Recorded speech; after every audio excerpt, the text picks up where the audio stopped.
Hello everyone and welcome to my channel. My name is Valentine. Today on my channel I wanted to film something that I've been really excited to do. This Valentine's Day, this February, this video is going to be coming out after Valentine's Day. It's a little bit behind, but honestly, with the month of February having the archetypal energy of love, and that is energy that I want to tap into, I am wanting to take time to honor the two most important women in my life, my two best friends, Andrea and Inkfall. They've been extremely crucial to keeping me together, my mental and emotional well-being, and ensuring that I am okay. I wanted to put together a special little curated, personalized witchy box full of witchy goodies, a heart-shaped witchy box of love for me to them. And I hope that the contents of this witchy box provides them some warmth and love and allows them to see them the way I see them. Let's go ahead and jump into this. If you are wanting to create a witchy Valentine's, Galentines heart-shaped box for someone that you love, the first thing that I recommend doing is making it personalized. And the way to make things personalized is really tapping in to your awareness of the person you're gifting this box to. That, I believe, is a superpower of a lot of witches. So once you've reflected on that, you can follow exactly what I do, or you can let your creativity fly. For me, I thought, since neither of them are devout witchy practitioners, however, they are still quite witchy and they're very interested in the craft. So because they have this witchcraft interest, I wanted to curate and provide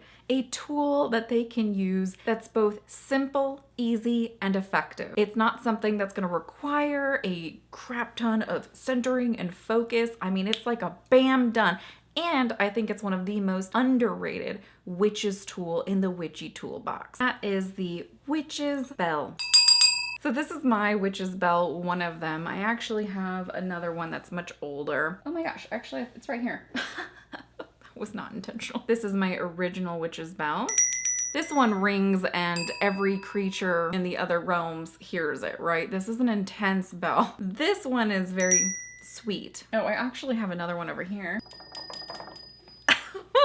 So many fucking bells. So I'm a big fan of bells. I do feel, like I said, that they are extremely underrated. The Witch's Bell is a tool that has many uses. The first use of the Witch's Bell is to cleanse the energy within your sacred space. It's a powerful tool for announcing that your ritual has begun and for closing the ritual. Also acts as a beautiful way to summon forth your guides, familiars, guardians, angels, spirits, ancestors, deities. The ringing of your bell will let the beings from the other realms and other worlds hear your call and know that you've stepped into sacred space to perform ritual. I also am an animist. I very much believe that my tools have essence within them that I can connect to, little spirits, if you will. And mine are, obviously, my big one has a very intense spirit. It is like to get shit done, right? And so when I was looking for the bells, never know what their ring is gonna sound like, what kind of personality,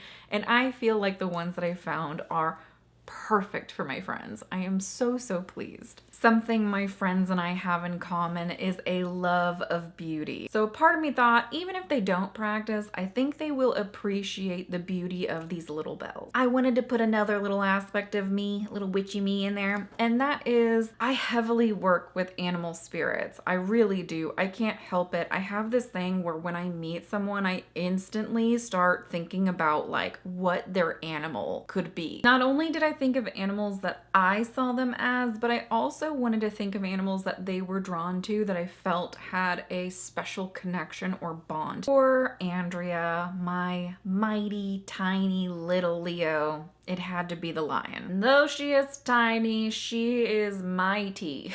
She very much exudes her Leo lioness essence. But at the same time, I think we all need to be reminded of our regality, and I want her to be able to look at that little bell and she'd be like, you know what? I am the fucking lion. And in the end, you can never remind a Leo enough that they're regal, right? You know what I mean? As a woman, as a mother, as a daughter, as a friend, as any role that you might have and wear yourself, we can all lose sight of our greatness. And so I am hoping that this little line of a bell will remind her of that fierce, amazing, powerful, confident leader that she is. I ended up finding this incredible, unique, very gothic, very medieval looking bell. It has weird angel babies and gargoyle faces with a lion and shield atop the bell. Andrea is my medieval gothic queen, okay? She literally got married in a castle that was hanging off of a cliffside.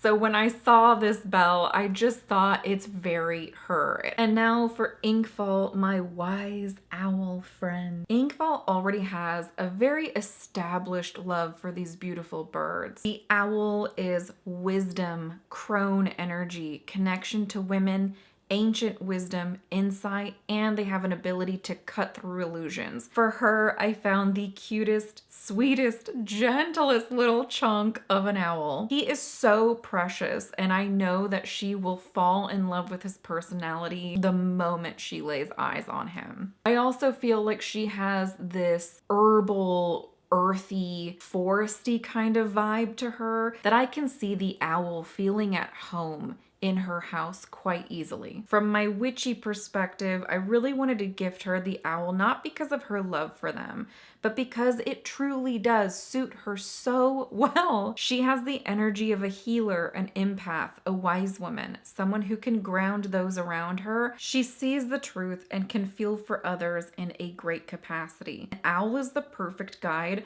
to gently nurture her gift of wisdom. Now, my friends are not practicing witches, so they're not going to have this like arsenal of witchcraft that I have. You know, I've been practicing for 20 years, plus I've inherited my mom's tools. So I'm going to go ahead and use my tools and oils that I have to consecrate these tools for my friends. I am making it to where every time they ring the bell, there's protection cast over them, and I'm also consecrating them as sacred witches' tools. I want to point out that a huge part of gift giving that I think is fun is wrapping everything. And I am a pack rat. I have noticed that I save a lot of packing materials. So everything that you see is recycled. The twine, this red paper, I don't even know what it's called. Andrea literally gifted this to me like not even a month ago. So she's getting it back. So just save the things you get, and you might be surprised how much fun it is to reuse it in the future. Next, for my witchy heart-shaped box, I crafted a black beeswax spell candle with the intention of removing and releasing negative self-limiting beliefs that you've either placed on you or others have placed on you. Burning this black candle will allow you to break through those blockages and remove any of that sludge, miasmic tar that might be stuck in your heart center. Any insecurities others had that they instilled in you, doubts others had that were instilled in you, negative thoughts that you may have about yourself that are probably leached on from someone else. This is a potent candle of breaking through, dissolving negative emotions. I've also anointed and consecrated the candle specifically for that purpose and for each of them individually. I'm anointing my candle with the energy of road opening to carve out a pathway for what needs to be removed in their respective energies. I'm then going in with a healing heart-based oil, blue lotus to call in higher frequencies, cinnamon for power, rose for love, and lavender for its gentle touch. I'm also calling in their respective guides to come in and aid in what needs to be removed while the candle is burning. The bell will also help with that and cast a layer of protection around them. I love using the beeswax candles because I was able to pinch it shut. The paper bags I'm putting the candles in are, again, recycled. I've had them for a while from previous things that I've bought. And then I added washi tape on the end because number one, I thought it was super cute, but two, it secures the candle inside of the heart-shaped box while it travels. The next personalized gift that I got them were crystal familiars, or little crystal friends. I purchased these little guys from a local store that I know were ethically sourced. For Andrea, I found her this stunning Brazilian fire quartz. This fire quartz has a dual gift meaning from me to her. I wanted her to have the energy of igniting that fire and passion and creativity, stoking the might of her witch flame. But also, the predominant red hue found in fire quartz is actually hematite. Hematite is grounding and will allow her to bring forth her flame into her material creations. This stone is great for reigniting your fire and giving vitality. The hematite is also great at transmuting negative emotions and allowing that flame to burn away any blockages that may be dampening your passions. For Inkfall, I found this super rich, pitch black Russian Shungite. Shungite is the perfect stone for removing and neutralizing negative and unwanted energies. It allows balance of both the masculine and feminine, that once balanced, it will allow you to awaken your spiritual consciousness. To me, she has a lot of empathy for others, and with that energy, this stone will allow her to neutralize energy that's not hers and ground it into the earth, removing any of that miasma, that sticky tar that might be clogging and weighing her down. Just a warning, Shungite can be an intense energy to work with. Black Beeswax spell candle. Once it's burned down, they can freely light another candle that I bought them. This candle was already made and already crafted. However, I did sit with it and imbue it with my intention that it gifts them self-love and warmth every time that they light it. This candle smells exactly like Bath & Body Works Love Spell, so I hope they don't mind that scent because it definitely gave me some middle school flashbacks. Not gonna lie. It's very easy to think of all of the negative, and it seems to be a lot harder for us to remember the positives. So with this thick-ass, large candle, I'm hoping that every time they light it, they're going to think and remember how much I, Valentine, love them and the light that I see them in. Every time they burn it, they're reminded. That's why I didn't do a candle that I crafted and created. I did a candle that's going to be long lasting and require multiple burns so that every time they light that candle, they're thinking of how loved they really are. And lastly, I wanted to add little sprinkles of fun that aren't very witchy, but still fun. I added milk and dark chocolate swirled hearts because it's Valentine's Day and everybody needs some chocolate on Valentine's Day. I also packed in a little face mask to hopefully force them to carve out time for self-love and pampering because they're so busy. I know that they don't do this enough. I also added an extra pink chime candle for in the future if they ever feel inspired to do a spell on their own for their own self-love, something that I'm not aware of, right? Something that's important to them, they're able to do so. And I will also be writing out letters of my appreciation to them, just trying to walk them through the spell, walk them through my intent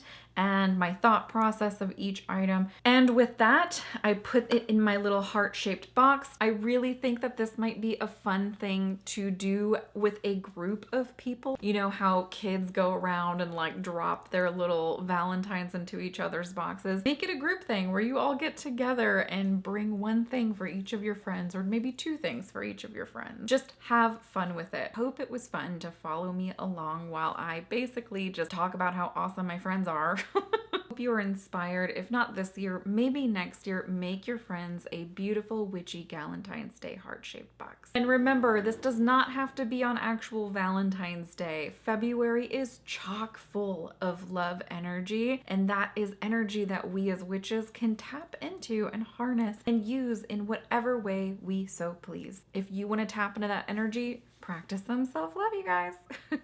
All right, thank you guys for being here. Goodbye.